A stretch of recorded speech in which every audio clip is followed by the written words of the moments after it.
ركز على نفسك ولا تقارن حياتك بحياة غيرك، لأنه كل إنسان مختلف عن التاني، إن كان بتفكير أو بمعتقدات أو بأسلوب الحياة أو حتى أهدافنا بتكون مختلفة.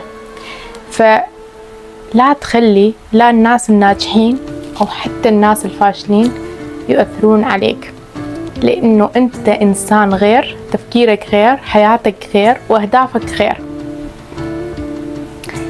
فأحسن شيء إنك تقارن نفسك مع نفسك. وكيف؟ مثلا تشوف أنت في كل مرحلة من حياتك، فكر أنت وين كنت وشنو كانت أهدافك وشنو أنجزت وين تريد توصل، أنت شلون كانت شخصيتك وهسه شلون كان أسلوبك قبل وهسه شلون. فقارن نفسك فقط بنفسك وركز على حياتك.